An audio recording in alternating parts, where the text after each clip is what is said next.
সম্মানিত উপস্থিতি, অনুরোধ রক্ষা করুন, বক্তব্য মেনে চলার চেষ্টা করুন। আপনাকে সালাত আদায় করতে হবে, নামাজ পড়তে হবে, পড়তেই হবে। অজু করে নামাজ পড়তে হয়, পানি নেই, তায়াম্মুম করে নামাজ পড়তে হবে। মাটি নেই, বিনা অজুতে বিনা তায়াম্মুমে নামাজ পড়তে হবে। পশ্চিম দিকে মুখ করে নামাজ পড়তে হয়, পশ্চিম বোঝা যায় না, বিনা পশ্চিমে নামাজ পড়তে হবে। দাঁড়িয়ে থেকে নামাজ পড়তে হয়, দাঁড়িয়ে থাকা যায় না, বসে থেকে পড়তে হবে। বসে থাকা যায় না, শুয়ে থেকে নামাজ পড়তে হবে। পরিষ্কার কাপড় পরে নামাজ পড়তে হয়, পরিষ্কার কাপড় নেই। যেই প্যান্টে যেই লুঙ্গিতে পেশাব লেগে আছে, পায়খানা লেগে আছে, এই কাপড় পরেই নামাজ পড়তে হবে।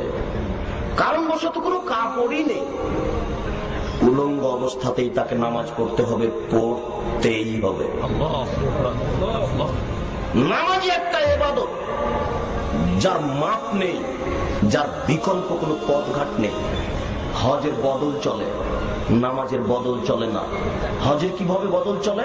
আমি অসুস্থ, আপনাকে টাকা দিলাম, আপনি হজ করলেন, হজ আমার হয়ে গেল। হজের বদল চলে, নামাজের বদল চলে না।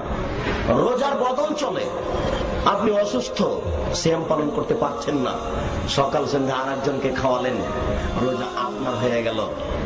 রোজার বদল চলে, নামাজের বদল চলে না। তাই বহুদিন পূর্বে ইমাম আহমদ ইবনে হাম্বল রাহিমাহুল্লাহ বলেছেন, কেউ যদি অলসতা করে এক ওয়াক্ত নামাজ ছেড়ে দেয় তাহলে তাকে কুরবানি করতে হবে। বহুদিন পূর্বে ইমাম আবু হানিফা রাহিমাহুল্লাহ বলেছেন, অলসতা করে কেউ যদি এক ওয়াক্ত নামাজ ছেড়ে দেয় তাহলে তাকে জেলখানায় বন্দী করতে হবে, বাইরে থাকার সে সুযোগ রাখে না।